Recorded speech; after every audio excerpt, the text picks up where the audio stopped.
सभी को नमस्कार। स्वागत है आप सभी का रिपल स्टडी पॉइंट पर। दोस्तों, हमने जनरल साइंस में सेल बायोलॉजी स्टार्ट की थी। इसमें हमने कुछ टॉपिक पढ़ चुके थे। आज हम उसका क्विक रिवीजन करके नेक्स्ट स्टेप लेते हैं। तो सबसे पहले हमने कोशिका के बारे में पढ़ा था कि कोशिका सजीवों की संरचनात्मक एवं क्रियात्मक इकाई होती है। और इसके बाद हमने इसकी खोज के बारे में पढ़ा था कि रॉबर्ट हुक ने 1665 ईस्वी में डेड सेल की खोज की थी। इसके बाद एंटोनी वॉन ल्यूवेनहोक ने जीवित कोशिका की खोज की थी सबसे पहले। इसके बाद हमने सेल थ्योरी के बारे में पढ़ा था कि सेल थ्योरी स्लाइडेन और स्वान ने प्रतिपादित की थी। इसमें इन्होंने कहा था कि जो सजीव है कोशिका एवं कोशिका के उत्पादों से मिलकर बने होते हैं, लेकिन उन्होंने यह नहीं बताया कि जो नई कोशिकाएं होती हैं वो कैसे बनती हैं। इस दुविधा को दूर करने के लिए रुडोल्फ विर्चोव नामक वैज्ञानिक सामने आए। उन्होंने कहा कि नई जो कोशिकाएं होती हैं वो पूर्ववर्ती कोशिकाओं से कोशिका विभाजन के फलस्वरूप बनती है। इनका एक स्टेटमेंट है ओमनिस सेलुला ई सेलुला। इसके बाद हमने जो कोशिका के अंदर कोशिकांग पाए जाते हैं उनको झिल्ली के आधार पर देखा था कि एकल झिल्ली युक्त, दोहरी झिल्ली युक्त और झिल्ली रहित कोशिकांग कौन कौन से होते हैं। एकल झिल्ली युक्त कोशिकांग गोल्जी कॉम्प्लेक्स हो गए, वैक्यूल हो गई और गोल्जी कॉम्प्लेक्स, वैक्यूल, ये एकल झिल्ली युक्त होते हैं। दूसरे एंडोप्लाज्मिक रेटिकुलम हो गई और लयनकाय हो गया, लाइसोसोम हो गया। देन दोहरी झिल्ली युक्त जो कोशिकांग होते हैं, जो केंद्रक हो गया, माइटोकॉन्ड्रिया हो गया, प्लास्टिड हो गया। और झिल्ली रहित जो कोशिकांग होते हैं केंद्रिका, न्यूक्लियोलस और राइबोसोम हो गए। इसके बाद हमने जो प्लांट सेल हैं, एनिमल सेल्स हैं, इनमें डिफरेंस देखा था। यूकैरियोटिक सेल और प्रोकैरियोटिक सेल में डिफरेंस देखा था। इसके बाद आज हम कोशिका भित्ति के बारे में चर्चा करेंगे। जो कोशिका भित्ति होती है, कोशिका की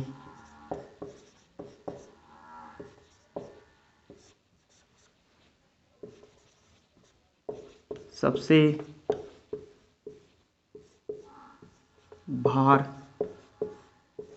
भारी परत होती है।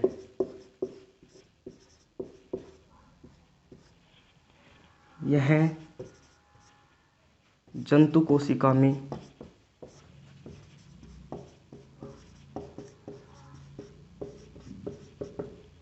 एब्सेंट होती है। दोस्तों, कोशिका की जो आउटर मोस्ट लेयर होती है वो कोशिका भित्ति होती है, जबकि यह एनिमल सेल्स में एब्सेंट होती है। और इसकी जो प्रकृति है, नेचर है, वो थोड़ा रिजिड होता है, कठोर होता है। साथ ही यह पारगम्य होती है, परमिएबल। पारगम्य का मतलब यह है सोल्यूट और सोलवेंट दोनों को अपने अंदर से गुजरने देती है। ठीक है। इसके बाद हम ये देखेंगे कि जो विभिन्न एल्गी है, कवक है या फिर जो पादप है, इनकी कोशिकाएं हैं जो किस किस से मिलकर बनी होती है।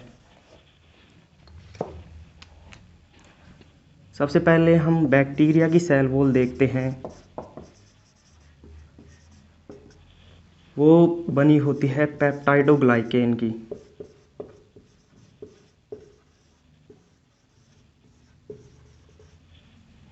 इसके बाद हम फंजाई की देखते हैं,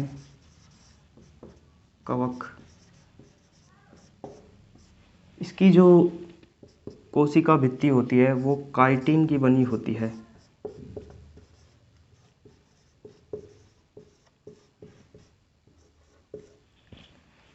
इसके बाद एल्गी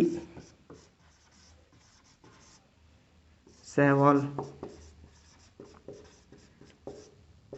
की जो कोशिका भित्ति होती है वो सेलुलोज, पैक्टोन्स, मैनोन्स और कुछ मिनरल्स फॉर एग्जाम्पल CaCO3 इनसे मिलकर बनी होती है। इन द एंड जो पादपों की सेल वॉल है वो सेलुलोज, हेमीसेलुलोज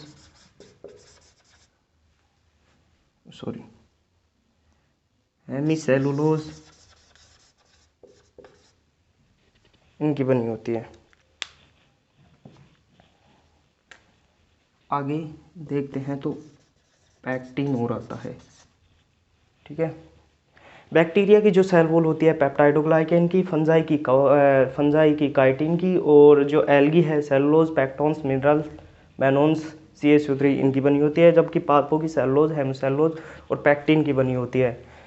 लास्ट जो रीट का एग्ज़ाम हुआ था इसमें एल्गी सहवाल की जो कोशिका भित्ति है किसकी बनी होती है, ये क्वेश्चन पूछा गया था।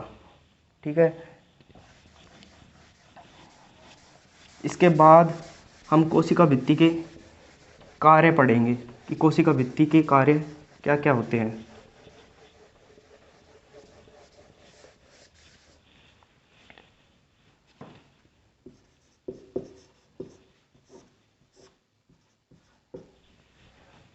सेल की आउटर लेयर होने के कारण यह दो सेलों के मध्य आपसी संपर्क, दो कोशिकाओं के मध्य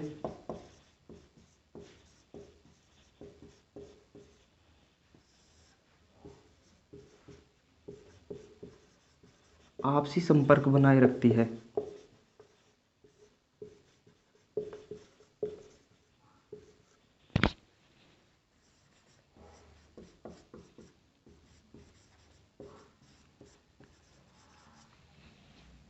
दूसरा,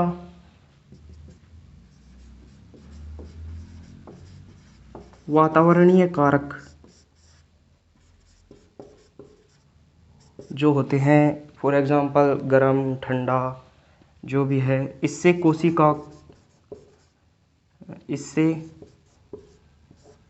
कोशिका झिल्ली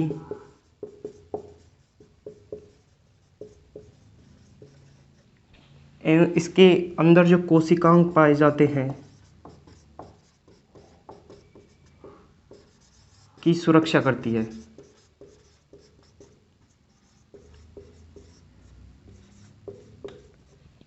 ठीक है, थर्ड जो है यांत्रिक सहारा प्रदान करती है।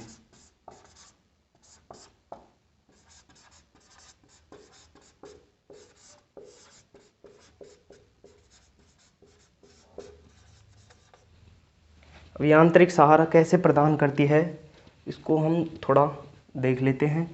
ये देख लें, दो कोशिकाओं के मध्य आपसी संपर्क बनाए रखती है। दूसरा, वातावरणीय कारक से सर्द गर्म जो है उससे कोशिका झिल्ली एवं कोशिकांगों की सुरक्षा करती है। तीसरा, यांत्रिक सहारा प्रदान करती है। तो ये जो यांत्रिक सहारा है कोशिका भित्ति, ये कोशिका को कैसे प्रदान करती है इसको हम थोड़ा देखते हैं। मान लो ये कोई कोशिका है, ये इसके बाहर कोशिका भित्ति है, इसके अंदर ये जीव द्रव्य हो गया, ये केंद्रक हो गया। ये सघन जीव द्रव्य जो प्रोटोप्लाज्म है, ये जो कोशिका झिल्ली है इसकी तरफ प्रेशर बिल्ड करता है।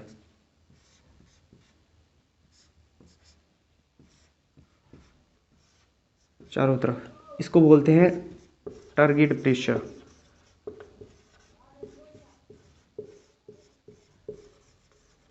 स्फीत दाब।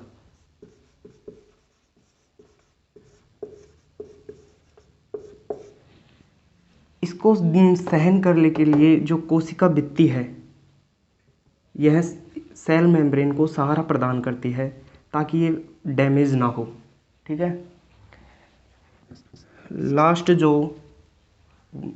उपयोग है यह है कोशिका का शेप और साइज, शेप एंड साइज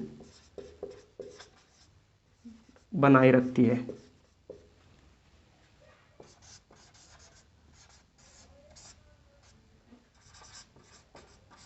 ठीक है, ये कुछ फंक्शंस हो गए सेल वॉल के।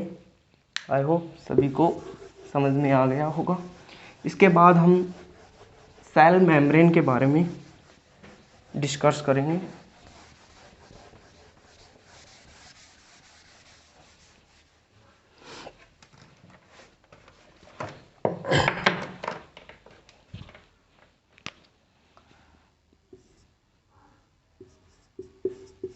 सेल मेम्ब्रेन,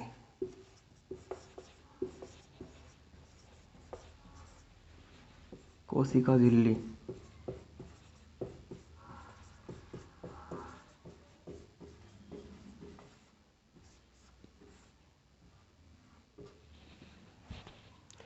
कोशिका झिल्ली जो एनिमल सेल्स होती हैं, इनकी आउटर जो लेयर होती है वो सेल मेम्ब्रेन कहलाती है।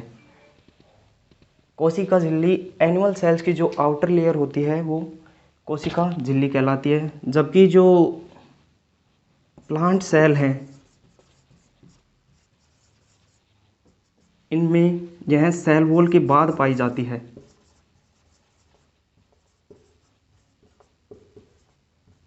सेल वॉल के बाद प्रेजेंट, ठीक है। यह सेलेक्टिवली परमिएबल होती है, चयनात्मक पारगम्य।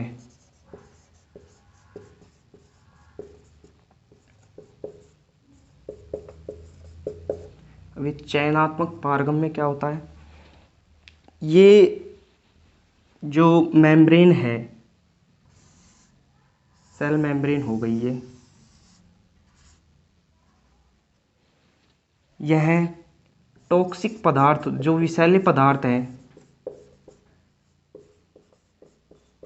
इनको तो अंदर जाने से रोकती है, ठीक है। लेकिन जो उपयोगी यूजफुल जो पदार्थ हैं इनको अंदर जाने देती है। तो इसे को बोलते हैं चयनात्मक पारगम्य, ठीक है। जो सेल मेम्ब्रेन में है इसमें थोड़ी फ्लूइडिटी पाई जाती है जिससे थोड़ी फ्लेक्सिबल होती है, ठीक है। और ये जो फ्लूइडिटी है ये फॉस्फोलिपिड के कारण आती है, ये अपन बाद में डिस्कस करेंगे डिटेल में, ठीक है। एनिमल सेल्स की जो आउटर लेयर होती है वो कोशिका झिल्ली कहलाती है, लेकिन प्लांट सेल्स में यह सेल वॉल के बाद प्रेजेंट होती है। ये सिलेक्टिवली परमिएबल होती है, चयनात्मक पारगम्य, अर्थात टॉक्सिक पदार्थों को अंदर आने से रोकती है, जबकि यूजफुल जो पदार्थ होते हैं उनको अंदर आने देती है। फ्लूइडिटी इनकी जो प्रकृति है थोड़ी फ्लेक्सिबल होती है, लचीली होती है, ठीक है।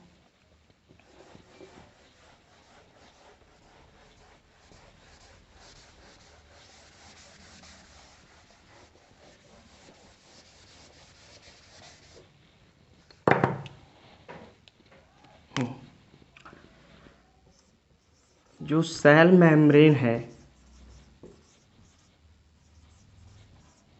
ये जो नाम है टर्म ये दिया गया था नेगेली एंड क्रैमर द्वारा, ठीक है। ये आप ध्यान रखना, जो सेल मेम्ब्रेन नाम दिया था वो नेगेली और क्रैमर ने दिया था। अब ये किस किस से मिलकर बनी होती है, इसका निर्माण के जो घटक हैं वो क्या क्या होते हैं वो एक बार अपन देख लेते हैं। मेनली इसमें प्रोटीन होता है, वो 58 to 59%। इसके बाद लिपिड होता है, ये पाए जाते हैं 40% अप्रोक्सीमेट, और कार्बोहाइड्रेट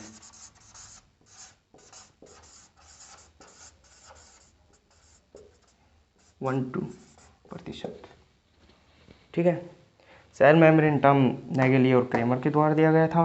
इसका जो निर्माण के घटक है प्रोटीन 58 to 59% पाए जाते हैं, लिपिड 40% और कार्बोहाइड्रेट 1 to 2%। ठीक है। अब प्रोटीन में कौन कौन से प्रोटीन होते हैं, लिपिड में कौन से लिपिड होते हैं, ये अपन डिस्कस करेंगे।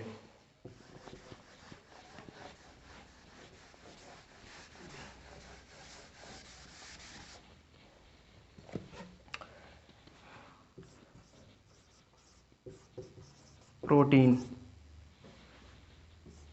जो पाया जाता है 58 to 59%।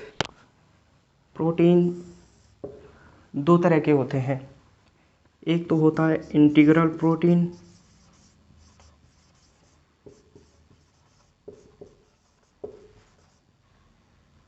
और एक होता है पेरिफेरल प्रोटीन।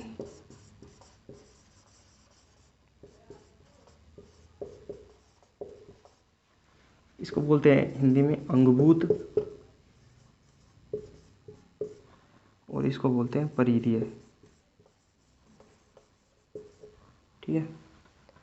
अब इंटीग्रल जो प्रोटीन होते हैं इसमें भी कुछ एक प्रोटीन होते हैं, इसके आगे हम इसको डिवाइड कर सकते हैं स्ट्रक्चरल,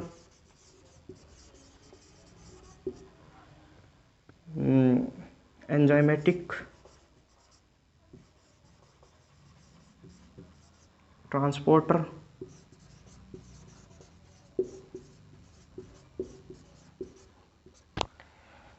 प्रोटीन में इंटीग्रल प्रोटीन अंगभूत प्रोटीन होते हैं, ये जो कि लिपिड के अंदर पाए जाते हैं। इसको अपन आगे जब मॉडल पढ़ेंगे तो आराम से डिटेल में फ्लूइड मोज़ेक में पढ़ेंगे। एक होता है परिधीय प्रोटीन, पेरिफेरल प्रोटीन, जो कि फॉस्फोलिपिड बाइलेयर जो होती है उसके परिधि में, मतलब बाहर की तरफ पाए जाते हैं, जो परिधीय प्रोटीन होते हैं। इनको अपन डिस्कस करेंगे फ्लूइड मोज़ेक मॉडल में। इसके साथ ही इंटीग्रल जो प्रोटीन होती है इसमें स्ट्रक्चरल, एंजाइमेटिक और ट्रांसपोर्टर प्रोटीन पाए जाते हैं। स्ट्रक्चरल में स्ट्रक्चरल प्रोटीन में स्ट्रक्चर जो बिल्ड करते हैं, जो यांत्रिक सहारा प्रदान करते हैं, वो एंजाइमेटिक में एंजाइम से जो अटैच होते हैं वो प्रोटीन। ठीक है। और तीसरा ट्रांसपोर्टर प्रोटीन, जो कि सेलेक्टिवली परमिएबल है सेल मेम्ब्रेन, उसमें जो आवागमन होता है वो ट्रांसपोर्टर प्रोटीन के द्वारा किया जाता है। ठीक है।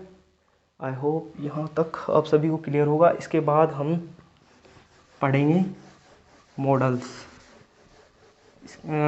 लिपिड के बारे में पहले पढ़ेंगे कि कौन कौन से लिपिड पाए जाते हैं। लिपिड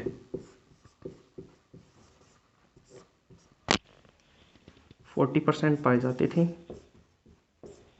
ठीक है। मेनली जो इसमें होता है वो होता है फॉस्फोलिपिड।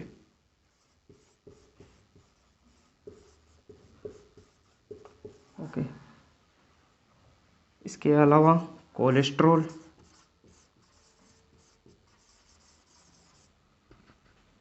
एक होता है स्फिंगोलिपिड।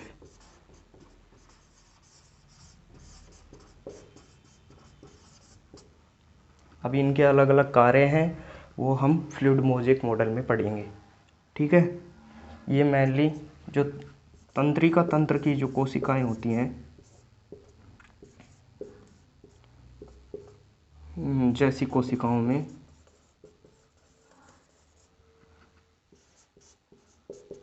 प्रेजेंट होता है। ठीक है। लिपिड 40% मेनली फॉस्फोलिपिड की जो बाइलेयर पाई जाती है वो होता है। उसके बाद कोलेस्ट्रॉल और स्फिंगोलिपिड। स्फिंगोलिपिड जो है मेनली तंत्रिका तंत्र जैसी कोशिकाओं में प्रेजेंट होता है।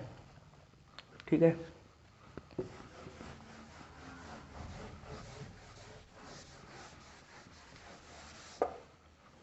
इसके बाद हम कोशिका झिल्ली के मॉडल्स पढ़ेंगे कि मेनली हम 3 मॉडल पढ़ेंगे, जो हैं सैंडविच मॉडल, एक यूनिट मेम्ब्रेन मॉडल, एक फ्लूइड मोज़ेक मॉडल। सबसे हम पहले पढ़ेंगे sandwich model.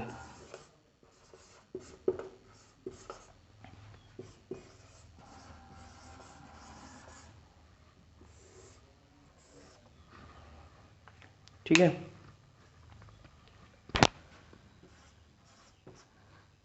Sandwich model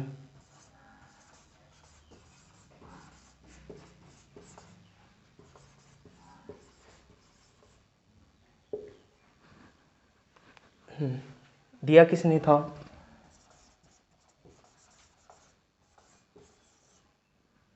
sandwich model given bye Daniel and Dawson. ठीक है, इन्होंने बताया कि जो फोस्फोलिपिड जो सबसे आउटर जो लेयर होती है वो होती है प्रोटीन की।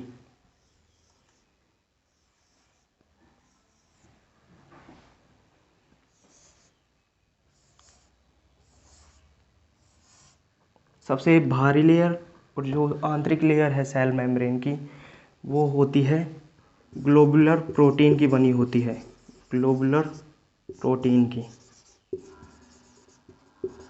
ठीक है, और इसके अंदर फॉस्फोलिपिड की बाइलेयर पाई जाती है।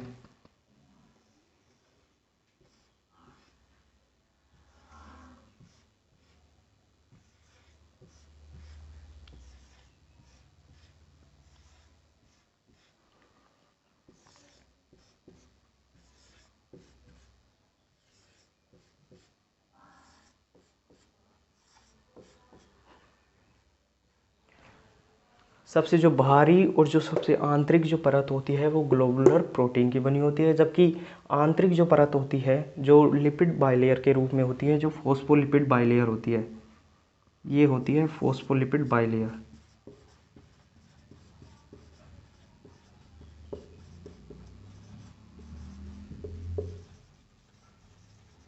ठीक है, जो ये होता है हाइड्रोफिलिक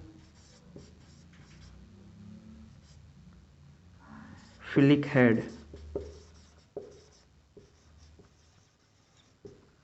लिपिड लेयर का हाइड्रोफिलिक हेड है वो टुवार्ड्स द ग्लोबुलर प्रोटीन की तरफ होता है, जबकि जो टेल पार्ट होता है hydrophobic part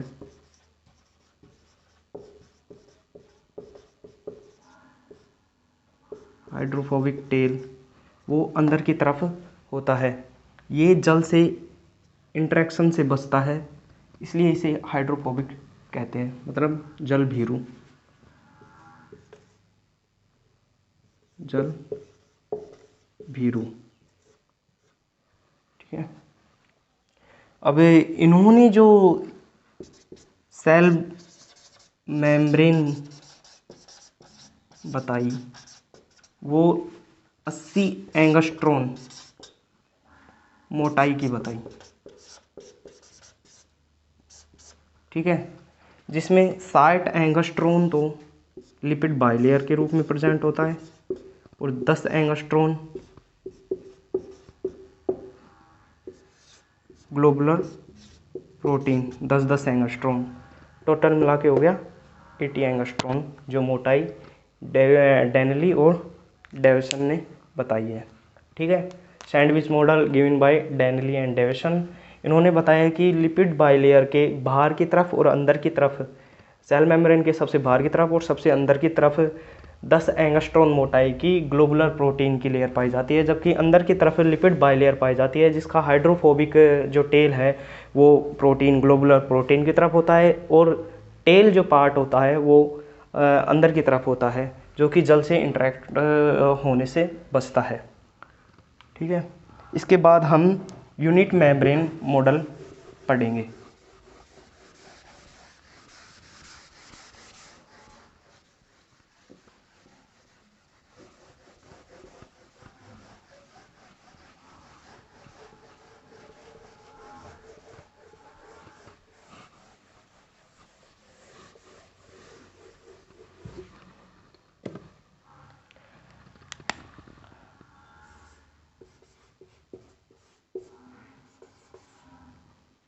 unit membrane model तो है नहीं, ये हाइपोथेसिस है।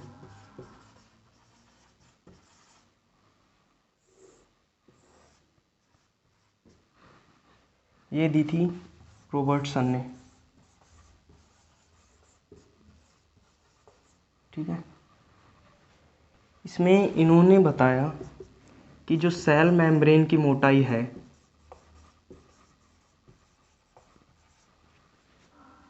ये होती है 75 एंगस्ट्रॉम। 75 एंगस्ट्रॉम। इन्होंने भी सैंडविच मॉडल की तरह बताया कि जो बाहर की तरफ होती है और अंदर की तरफ होती है वो होती है प्रोटीन।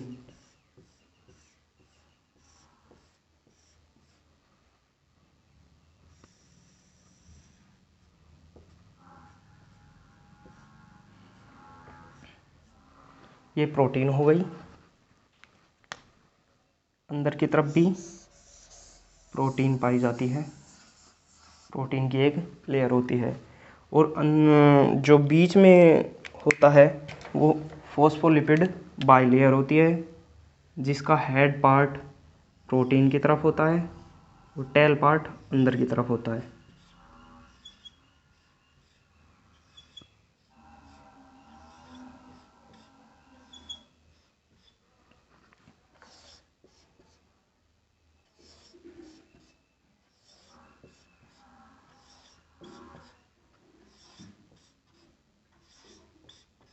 ठीक है। इन्होंने भी जो सेल मेम्ब्रेन की सबसे जो बाहरी और आंतरिक परत है वो प्रोटीन की बताई, जबकि जो फॉस्फोलिपिड बाइलेयर इन दोनों के अंदर बताई। लेकिन इन्होंने जो ये प्रोटीन है वो बीटा प्लीटेड्स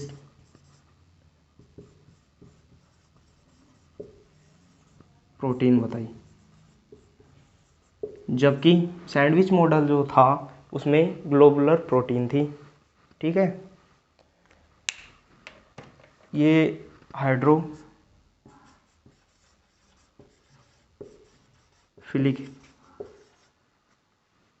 हेड,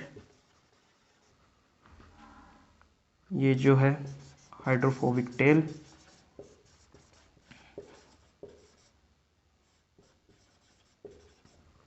ये प्रोटीन। ठीक है। सबसे जो बाहर की परत होती है बीटा प्लीटेड प्रोटीन के रूप में होती है। इसके बाद बाइलेयर लिपिड होती है जो कि फॉस्फोलिपिड होती है, ये ध्यान रखना, फॉस्फोलिपिड बाइलेयर। ठीक है। और अंदर की तरफ भी एक प्रोटीन पाई जाती है। अब इन्होंने जो बताई इसकी मोटाई, प्रोटीन की मोटाई इन्होंने बताई 20 एंगस्ट्रॉम और लिपिड बाइलेयर की मोटाई बताई इन्होंने 35 एंगस्ट्रॉम। टोटल मोटाई बताई इन्होंने 75 एंगस्ट्रॉम। और इन्होंने इसके साथ ही इन्होंने यह बताया कि जो भी मेम्ब्रेन है अंदर हो या बाहर हो, अंदर मतलब कोशिकाओं के चारों तरफ जो लेयर पाई जाती है जो, और सेल के बाहर जो सेल मेम्ब्रेन पाई जाती है वो इसी तरह पाई जाती है। 75 एंगस्ट्रॉम की मोटाई पाई जाती है, 20 एंगस्ट्रॉम जिसमें beta pleated outer layer protein पाई जाती है, और अंदर भी इंटरनल जो होती है 20 एंगस्ट्रॉम की प्रोटीन होती है, और लिपिड बाइलेयर फॉस्फोलिपिड की बाइलेयर प्रेजेंट होती है, जिसका हाइड्रोफिलिक जो हेड है वो बीटा प्लीटेड प्रोटीन और इंटरनल प्रोटीन की तरफ होता है, जबकि जो हाइड्रोफोबिक टेल है वो एक दूसरे के सामने होती है। ठीक है, अंदर की तरफ। आई होप यहाँ तक आप सभी को क्लियर होगा। रॉबर्टसन के द्वारा ये दिया गया था।